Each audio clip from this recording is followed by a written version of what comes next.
ನಮಸ್ಕಾರ. K2 ಕನ್ನಡ ನ್ಯೂಸ್ಗೆ ಸ್ವಾಗತ. ವೀಕ್ಷಿಸಿ ಈ ದಿನದ ಸುದ್ದಿಗಳ ರೌಂಡ್ ಅಪ್.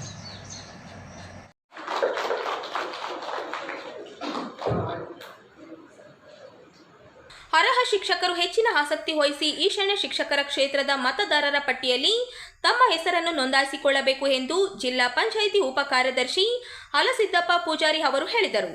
ಅಕ್ಟೋಬರ್ 27ರಂದು ಸೋಮವಾರ ನಗರದ ರಾಯಚೂರು ವೈದ್ಯಕೀಯ ವಿಜ್ಞಾನಗಳ ಸಂಸ್ಥೆಯ ಸಭಾಂಗಣದಲ್ಲಿ ಜಿಲ್ಲಾ ಆಡಳಿತ, ಜಿಲ್ಲಾ ಪಂಚಾಯತ್, ಮಹಾನಗರ ಪಾಲಿಕೆ, ಸ್ವೀಪ್ ಸಮಿತಿ ಹಾಗೂ ರಾಯಚೂರು ವೈದ್ಯಕೀಯ ವಿಜ್ಞಾನಗಳ ಸಂಸ್ಥೆ ರಾಯಚೂರು ಇವರ ಸಂಯುಕ್ತಾಶ್ರಯದಲ್ಲಿ ನಡೆದ ಈಶಾನ್ಯ ಶಿಕ್ಷಕರ ಕ್ಷೇತ್ರದ ಚುನಾವಣೆ 2026ರ ಮತದಾರರ ವಿಶೇಷ ಪಿಂಚಣಿ ನೋಂದಣಿ ಅಭಿಯಾನಕ್ಕೆ ಚಾಲನೆ ನೀಡಿ ಅವರು ಮಾತನಾಡಿದರು. ಅರ್ಹ ಮತದಾರರು ಮತದಾರರ ಪಟ್ಟಿಯಲ್ಲಿ ಹೆಸರು ಸೇರ್ಪಡೆಗೆ ನವೆಂಬರ್ 6 ಕೊನೆಯ ದಿನವಾಗಿದ್ದು, ಅಲ್ಲಿಯವರೆಗೆ ಕಾಯದೆ ಕೂಡಲೇ ಹೆಸರು ನೋಂದಾಯಿಸಿಕೊಳ್ಳಬೇಕು. ಈ ಹಿಂದಿನ ಮತದಾರರ ಪಟ್ಟಿಯಲ್ಲಿ ಹೆಸರು ಇರುವ ಮತದಾರರು ಸಹ ನಮೂನೆ 19ರಲ್ಲಿ ಹೊಸದಾಗಿ ಅರ್ಜಿ ಸಲ್ಲಿಸಬೇಕು. ಮತದಾರರ ಪರಿಷ್ಕರಣೆ ಭಾಗವಾಗಿ ಕರಡು ಮತದಾರರ ಪಟ್ಟಿಯನ್ನು ನವೆಂಬರ್ 25ರಂದು ಪ್ರಕಟಿಸಿ ಡಿಸೆಂಬರ್ 10ರ ಒಳಗೆ ಅಪೇಕ್ಷಣೆ ಸ್ವೀಕರಿಸಲಾಗುತ್ತದೆ. ಅಂತಿಮ ಮತದಾರರ ಪಟ್ಟಿಯನ್ನು 2025ರ ಡಿಸೆಂಬರ್ 30ರಂದು ಪ್ರಕಟಿಸಲಾಗುತ್ತದೆ ಎಂದರು. ಬಹಳಷ್ಟು ರಾಜ್ಯ ಮಟ್ಟದಲ್ಲಿ ಹೆಸರು ಪಡೆದಿವೆ. ವಿಶೇಷವಾಗಿ ನಮ್ಮ ಕೆಲವು ಜನ ಪ್ರಾರಂಭದಲ್ಲಿ ಕೇಳಿದರು, ಎಲೆಕ್ಷನ್ಗೂ ಡಾಕ್ಟರ್ ಆಗಿರುವಂತಹ ಉಪನ್ಯಾಸಕರಿಗೆ ಏನು ಸಂಬಂಧ ಅನ್ನುವಂಥದ್ದು.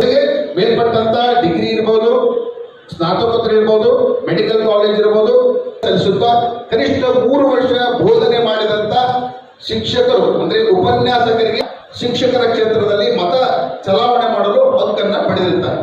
ಆ ಹಿನ್ನೆಲೆಯಲ್ಲಿ ಈಗಾಗಲೇ ನಮ್ಮ ಮೂಲಕ ಸಂಬಂಧಪಟ್ಟ ಅಧಿಕಾರಿಗಳ ಸಂಗಡ ಸಂಪರ್ಕ ಇಟ್ಟುಕೊಂಡು ಕಳೆದ ಸಲ ಈಶಾನ್ಯ ಶಿಕ್ಷಕರ ಕ್ಷೇತ್ರದ ಮತದಾನ ಮೊದಲಿಗೆ ನಾವು ವಿಶೇಷವಾಗಿ ನನ್ನ ಅಂದಾಜು 100 ಮೇಲ್ಪಟ್ಟು ಉಪನ್ಯಾಸಕರಿದ್ದಾರೆ. ಆಲ್ಮೋಸ್ಟ್ ನಾನು ಅಷ್ಟು ಕೆಲಸದಲ್ಲಿ ನಮಗೆ ಸಹಕಾರ ಮಾಡಿದ, ಅದರಲ್ಲಿ ವಿಶೇಷವಾಗಿ ಸ್ವಿಮ್ಸ್ ಅಂತಂದ್ರೆ ತಪ್ಪಾಗಲಿಲ್ಲ ನೋಂದಣಿಯ ಮೊದಲನೇ ಕಾರ್ಯಕ್ರಮವನ್ನು ರಾಯಚೂರಿನ ರಿಮ್ಸ್ ಸಂಸ್ಥೆಯಲ್ಲಿ ನಾವು ಅಳವಡಿಸಿಕೊಂಡಿದ್ದೇವೆ. ಈ ಒಂದು ಬಹಳಷ್ಟು ಸಹಕಾರ ನೀಡಿದ್ದಾರೆ. ಅವರಿಗೆ ಸಹ ರಾಯಚೂರಿನ ಜಿಲ್ಲಾಡಳಿತ ಪರವಾಗಿ ಮತ್ತು ಈ ಕಮಿಟಿಯ ಪರವಾಗಿ ತುಂಬ ಹೃದಯದ ಸ್ವಾಗತವನ್ನ ಕೋರ್ತಾ ಇದ್ದೇವೆ.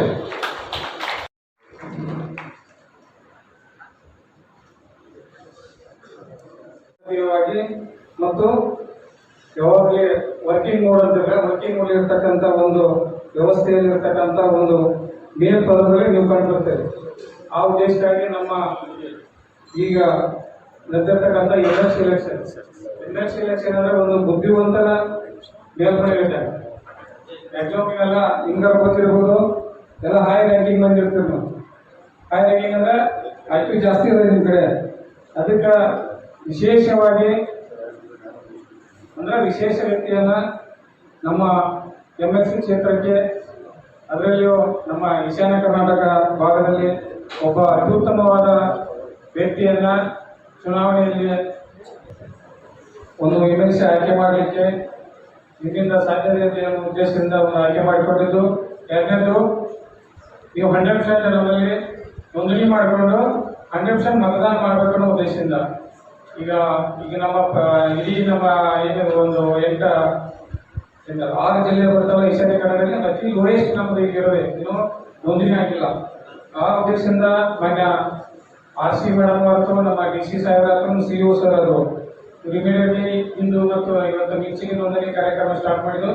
ಇವತ್ತಿನಿಂದ ನಿಮ್ಮಲ್ಲಿ 150 ಲಕ್ಷಸ್ ಅಂತ 150 ಎಲ್ಲ ನಮ್ಮಲ್ಲಿ ಇವತ್ತು ನೋಂದಣಿ ಮಾಡ್ಕೋರಿ. ಅದೇ ರೀತಿಯಾಗಿ ಮತದಾನ ಇರೋದು ಸಹ ಬಂದು ಮತಗಟ್ಟೆ ಇದರಲ್ಲಿ ವೋಟ್ ಹಾಕಿ ಮತ್ತು ಯಾವುದೇ ಸಣ್ಣ ಪುಟ್ಟ ನಾನ್ಸೆನ್ಸ್ ಕ್ರಿಯೇಟ್ ಆದಾಗ ಮತ್ತು ನಮ್ಮ ಸಮಾಜಕ್ಕೆ ಒದಗಿಸುವಂಥ ಮತ್ತು ನಿಮ್ಮ ಒದಗಿಸಲು ಅದರಲ್ಲಿ ಅಡಗಿದೆ ಅಂತ ನನ್ನ ಭಾವನೆ. ಯಾಕಂದ್ರೆ ಪ್ರಜಾಪ್ರಭುತ್ವ ವ್ಯವಸ್ಥೆ ಸಂಬಂಧದ ಬಗ್ಗೆ ನಮಗೆ ಗಂಗಪ್ಪ ಬೇರದಾರ್ ಸರ್ ಹೇಳಿದರೆ ಮತ್ತು DS ಸರ್ ಹೇಳ್ತಾರೆ. ತಮಗೆ ಮುಖ್ಯವಾಗಿ ತಿಳಿಸ್ಕೊಳ್ಬೇಕಾಯ್ತಂದ್ರೆ ಈ ಪ್ರಜಾಪ್ರಭುತ್ವ ಅನ್ನೋದೇನು, ನಾವೆಲ್ಲರೂ ಕೂಡ ಈ ರಿಮ್ಸ್ ಅಲ್ಲಿ ಹಾಸ್ಪಿಟಲ್ ಅಲ್ಲಿ ವೈದ್ಯಕೀಯ ಸೇವೆ ಮಾಡ್ತೀವಿ, ವೈದ್ಯಕೀಯ ಪ್ರಾಕ್ಟೀಸ್ ಮಾಡ್ತೀವಿ.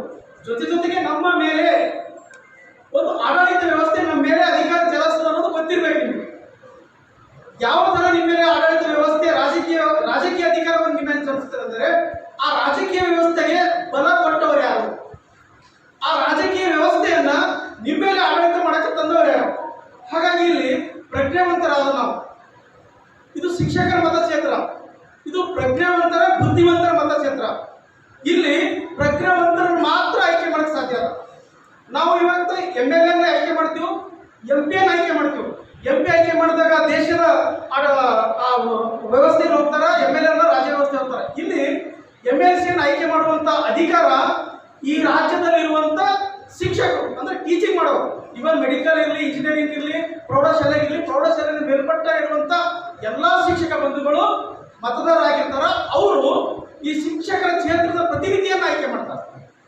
ಈ ಪ್ರತಿನಿಧಿಯನ್ನು ಯಾಕೆ ನಾವು ಆಯ್ಕೆ ಮಾಡಿ ಕಳಿಸ್ಬೇಕಂದ್ರೆ ಅವರು ಸದನದಲ್ಲಿ ನಮ್ಮ ಶಿಕ್ಷಕರಾಗ ಆಗುವಂತ ಅನ್ಯಾಯಗಳು, ಶಿಕ್ಷಕರ ಕಷ್ಟಗಳು, ಶಿಕ್ಷಕರಿಗೆ ಸಿಗಬೇಕಾದಂತ ಸೌಲಭ್ಯಗಳು ರಾಜಕೀಯವಾಗಿ ಮಾತಾಡಿ ನ್ಯಾಯ ಕೊಡಿಸ್ಬೇಕಾಗಿತ್ತ ಈ ಪ್ರತಿನಿಧಿ ಇರ್ತಾರೆ. ಅದಕ್ಕೆ ಯಾವ ಪ್ರತಿನಿಧಿಯನ್ನು ಕಳಿಸ್ಬೇಕು? ನಾವು ಪ್ರಜ್ಞಾವಂತರಾಗಬೇಕು. ಇವತ್ತು ನಾವು ಮತದಾರ ಆಗಬೇಕು, ಪ್ರಜಾಪ್ರಭುತ್ವ ವ್ಯವಸ್ಥೆಯನ್ನು ಗಟ್ಟಿಯಾಗಬೇಕು, ಗಟ್ಟಿಯಾದ ಸರ್ಕಾರ ನಿಲ್ಲಬೇಕು ಅಂದ್ರೆ ಪ್ರಜ್ಞಾವಂತ ರಾಜಕೀಯ ವ್ಯಕ್ತಿಯನ್ನ ಆಯ್ಕೆ ಮಾಡಿ ಕಳಿಸುವಂತದ್ದು ಈ ಪ್ರಜಾಪ್ರಭುತ್ವ ಮೂಲತಃ ಆಗಿ.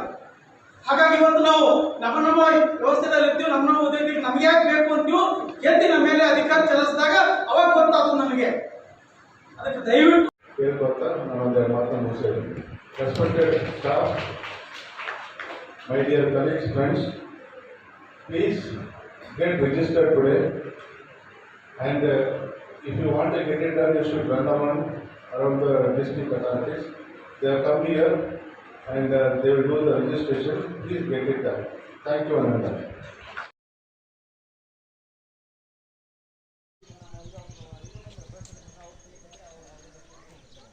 ಜೆಸ್ಕಾಂ ಇಲಾಖೆ ನಿರ್ಲಕ್ಷ್ಯ ಸಿಬ್ಬಂದಿ ಜೀವ ಪಡೆದಂತಾಗಿದೆ. ಟ್ರಾನ್ಸ್ಫಾರಂ ದುರಸ್ತಿ ವೇಳೆ ವಿದ್ಯುತ್ ಪ್ರವಾಸಿ ಲೈನ್ ಮ್ಯಾನ್ ಮೃತಪಟ್ಟ ಘಟನೆ ಗೊರೆಬಾಳ ಗ್ರಾಮದಲ್ಲಿ ನಡೆದಿದೆ.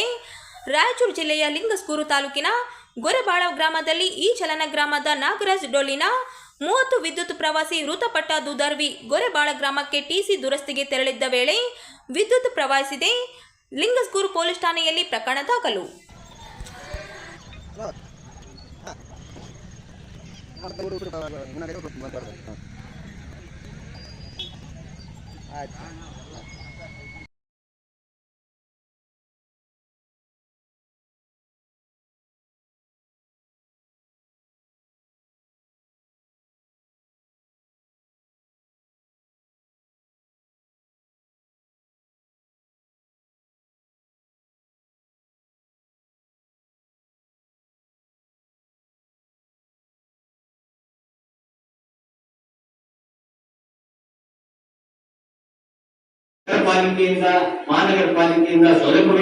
ಮಹಾನಗರ ಪಾಲಿಕೆ ಮೇಲ್ದರ್ಜೆಗೇರಿ 7 ತಿಂಗಳು ಕಳೆದರೂ ಪಾಲಿಕೆಯ ವ್ಯಾಪ್ತಿಯಲ್ಲಿ ಅಭಿವೃದ್ಧಿ ಶೂನ್ಯ ಆಯುಕ್ತರ ವರ್ಗಾವಣೆ ಸೇರಿ ಭ್ರಷ್ಟ ಅಧಿಕಾರಿಗಳಿಗೆ ಸಾಥು ನೀಡುತ್ತಿರುವ ಕಾಂಗ್ರೆಸ್ ಆಡಳಿತ ಧೋರಣೆ ಖಂಡಿಸಿ ಕನ್ನಡ ರಾಜ್ಯೋತ್ಸವದ ದಿನದಂದು ಜಿಲ್ಲಾ ಉಸ್ತುವಾರಿ ಸಚಿವರಿಗೆ ಗೆರವು ಹಾಕಲಾಗುವುದು ಎಂದು ರಾಯಚೂರು ನಗರ ಉಸ್ಮಾನಿಯಾ ತರಕಾರಿ ಮಾರಾಟಗಾರರ ಕ್ಷೇಮ ಅಭಿವೃದ್ಧಿ ಸಂಘದ ಅಧ್ಯಕ್ಷರಾದ ಎನ್ ಮಹಾವೀರ ಅವರು ಹೇಳಿದರು.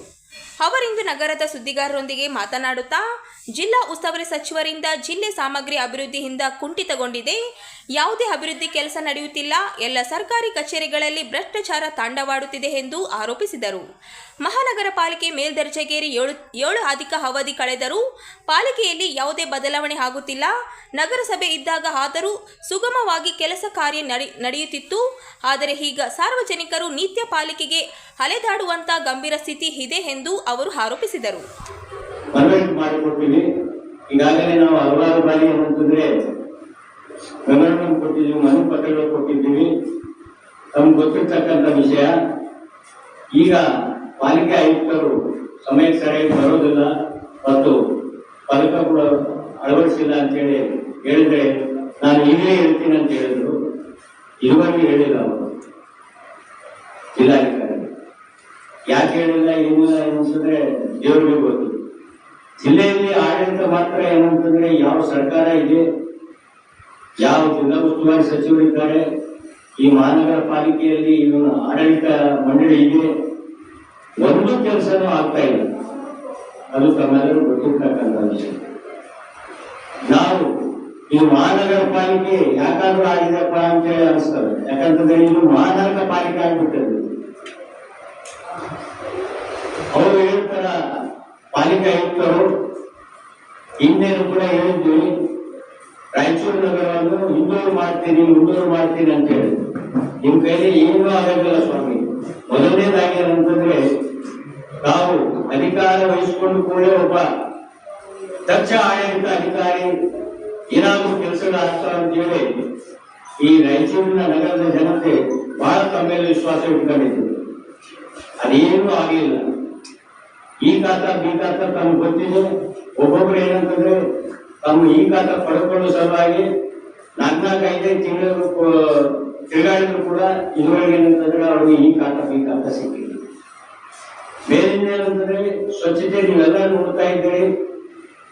ನಗರದ ಮಧ್ಯಭಾಗದಲ್ಲಿ ಮುಖ್ಯ ರಸ್ತೆಗಳಲ್ಲಿ ಸ್ವಚ್ಛತೆ ಆಗ್ತಾ ಇದೆ. ಉಡುಪಿನ ಕಡೆ ಅಂದ್ರೆ ಸ್ವಚ್ಛತೆ ಎಂಬುದು ನಾವು ಕನಸಿನಲ್ಲಿ ಕಾಣ್ತೇವೆ.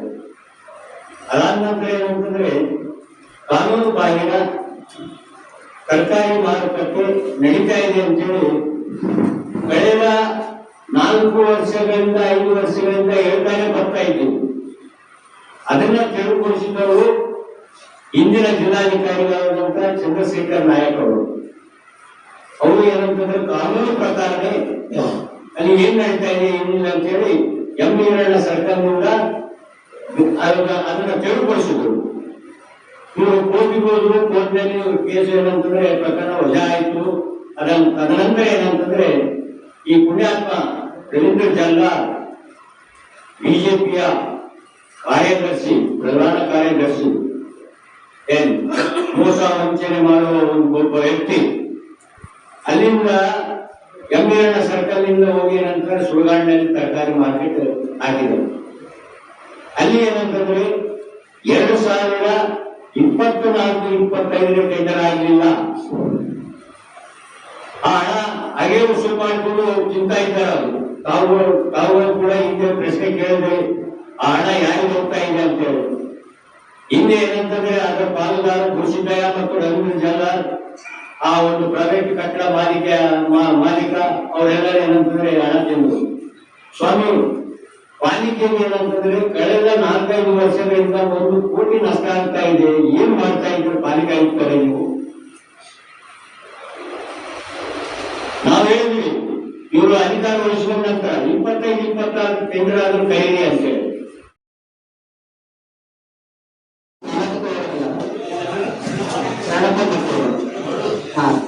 ಸಾಮಾಜಿಕ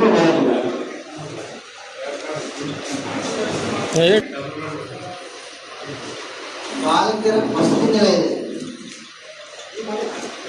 BCM ಹಾಸ್ಟೆಲ್ಗಳಲ್ಲಿ ಅಡಿಗೆ ಮಾಡತಕ್ಕಂಥ ಕುಕ್ಕುಗಳು ಇರ್ತಾರಲ್ಲ, ಆ ಕುಕ್ಕುಗಳಿಗೆ ವಾರ್ಡನ್ನಾಗಿ ಪ್ರಭಾರಿ ವಾರ್ಡನ್ನಾಗಿ ನೇಮಕ ಮಾಡಿದ್ದಾರೆ ಕೆಲವೊಂದು ಕಡೆ. ಆ ಪ್ರಭಾರಿ ವಾರ್ಡನ್ನ ನೇಮಕ ಮಾಡತಕ್ಕಂಥವರು ಈ ಜಿಲ್ಲಾ ಹಿಂದುಳಿದ ಕಲ್ಯಾಣ ಇಲಾಖೆಯ ಅಧಿಕಾರಿಗಳ ನೇಮಕ ಮಾಡ್ತಾರೆ ಅಂತ ಹೇಳಿ ಅವರ ಆದೇಶ ಕೂಡ ಕೊಟ್ಟಿದ್ದಾರೆ. ಅದರಲ್ಲಿ ಒಂದೊಂದು ಉದಾಹರಣೆ ಅಂತಂದ್ರೆ ಇಲ್ಲಿ ಮಸ್ಕಿ ತಾಲೂಕಿನ BCM ಹಾಸ್ಟೆಲ್ನಲ್ಲಿ ಬಾಲಕಿಯರ ವಸತಿ ನಿಲಯದಲ್ಲಿ ಅಡುಗೆ ಮಾಡ್ತಕ್ಕಂಥ ಶ್ರೀಮತಿ ಸುಬ್ರಹ್ಮಣ್ಯ ಅಂತಕ್ಕಂಥ ಒಬ್ಬ ಅಡುಗೆ ಕೊಟ್ಟವರಿಗೆ ಪ್ರಭಾವಿ ಚಾರ್ಜ್ ಆಗಿ ವಾರ್ಡನ್ ಚಾರ್ಜ್ ಆಗಿ ನೇಮಕ ಮಾಡಿದ್ದಾರೆ. ಹಿಂದೆ ಇರ್ತಕ್ಕಂಥ ಹಿಂದುಳಿದ ಕಲ್ಯಾಣ ಅಧಿಕಾರಿಯಾಗಿರ್ತಕ್ಕಂಥ ಶ್ರೀ ಅಶೋಕ್ ಸರ್ ಅವರು ಇವರ ಒಂದು ಚಾರ್ಜ್ ಅನ್ನು ಅಡುಗೆ ಮಾಡ್ತಕ್ಕಂಥ ಕೊಟ್ಟುಗಳನ್ನು ಪ್ರಧಾನಿ ವಾರ್ಡನ್ ಆಗಿ ಚಾರ್ಜ್ ಆಗಿ ನೇಮಕ ಮಾಡಿದ್ದಾರೆ. ಅವ್ರದ್ದು ಆರ್ಡರ್ ಕಾಪಿ ಕೂಡ ಇದೆ. ಅಷ್ಟೇ ಅಲ್ಲದೆ ಅವರನ್ನು ಮತ್ತೆ ಆ ಚಾರ್ಜ್ ಅನ್ನು ಕೂಡ ಅವರು ಹಿಂದಕ್ಕೆ ಪಡ್ಕೊಳ್ತಾರೆ. ಅಂದ್ರೆ ಅವ್ರದ್ದು ರದ್ದುಗೊಳಿಸ್ತಾರೆ. ಆ ವಾರ್ಡನ್ ಪ್ರಧಾನಿ ವಾರ್ಡನ್ ರದ್ದುಗೊಳಿಸ್ತಾರೆ. ರದ್ದುಗೊಳಿಸಿದ ನಂತರ ಅವರು ಟ್ರಾನ್ಸ್ಫರ್ ಆಗ್ತಾರೆ. ಅಶೋಕ್ ಸರ್ ಅವರು ಹಿಂದುಳಿದ ಕಲ್ಯಾಣ ಜಿಲ್ಲಾ ಅಧಿಕಾರಿಗಳು ಟ್ರಾನ್ಸ್ಫರ್ ಆಗ್ತಾರೆ. ಆದ ನಂತರ ಅವರ ಒಂದು ಸ್ಥಾನಕ್ಕೆ ಶ್ರೀಮತಿ ಸುನೀತಾ ಹಿಂದುಳಿದ ಕಲ್ಯಾಣ ಅಧಿಕಾರಿಗಳಾಗಿ ನೇಮಕ ಆಗ್ತಾರೆ. ಅವರು ಈ ಊರ ಒಂದು ಅಡುಗೆ ಮಾಡ್ತಕ್ಕಂಥ ಕೊಟ್ಟುಗಳನ್ನ ರದ್ದು ಮಾಡಬೇಕು ನಾವು ಲೆಟರ್ ಕೊಟ್ಟರು ಕೂಡ ಅವರು ಯಾವುದೇ ರೀತಿಯಾಗಿರ್ತಕ್ಕಂಥ ಅವರನ್ನು ರದ್ದು ಮಾಡಿರುವುದಿಲ್ಲ. ಅದೇ ಅವರನ್ನೇ ಪ್ರಭಾವಿ ವಾರ್ಡನ್ನಾಗಿ ಮುಂದುವರಿಸುತ್ತಿದ್ದಾರೆ. ನಾವು ಅನೇಕ ಸಲ ಅವರಿಗೆ ಬೆಟ್ಟದಲ್ಲಿ ಹೇಳಿದರೂ ಕೂಡ ಅವರು ಉಡಾಕಿ ಉತ್ತರಗಳನ್ನು ನೀಡುತ್ತಿದ್ದಾರೆ.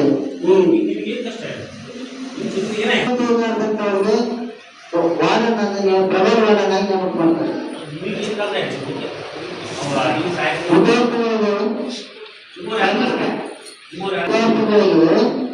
ಒಂದು ಹಾಸ್ಟೆಲ್ ನಡೆಸ್ಕೊಡ್ತಾನೆ. ಒಂದು ಹಾಸ್ಟೆಲ್ನಲ್ಲಿ 50 ವಿದ್ಯಾರ್ಥಿಗಳು ಇರ್ತಾರೆ.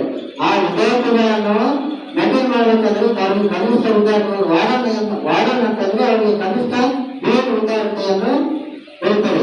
ಆದ್ರೆ ಈ ರೆಡಿಮೇಡ್ ಬುಕ್ ಏನಾಗಲ್ಲ ಅವರಿಗೆ SSLC ಅಥವಾ PUC ಮುಗಿಸಿರ್ತಕ್ಕಂಥ ವಿದ್ಯಾರ್ಥಿ ಮುಗಿಸಿರ್ತಕ್ಕಂಥವ್ರಿಗೆ ಇಲ್ಲಿ ವಾರ್ಡನ್ ಕೊಟ್ಟರೆ ಅವ್ರು ಹೇಗೆ ವಿದ್ಯಾರ್ಥಿಗಳಿಗೆ ಸಾಲ ಮಾಡ್ತಾರೆ, ವಿದ್ಯಾರ್ಥಿಗಳನ್ನ ನಡೆಸ್ಕೊಂಡು ಹೋಗ್ತಾರೆ ವಾರ್ಡನ್ ಚಾರ್ಜನ್ನು ಅನ್ನೋದು ನಮ್ದು ಒಂದು ವಾದ.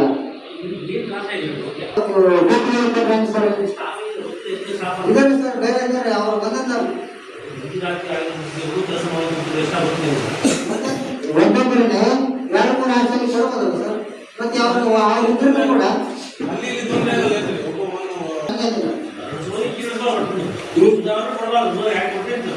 ಅದು ಸರ್ ಅದೇ ರೀತಿಯಾಗಿ ಹಲವಾರು ಈಗ ಅವರ ಹುದ್ದೆಯನ್ನು ರದ್ದುಗೊಳಿಸಿ ಕಾನೂನು ಪ್ರಕಾರವಾಗಿ ಅವರನ್ನು ಈ ವಾರ್ಡನ್ನೆಲ್ಲ ಅವರಿಗೆ ಕಾರ್ಯವನ್ನು ಕೊಟ್ಟು ಮುಂದುವರಿಸಬೇಕಂತ ಅವರಲ್ಲಿ ಕಳಕಳಿಯಿಂದ ಸೂಚಿಸಿಕೊಳ್ತೇನೆ.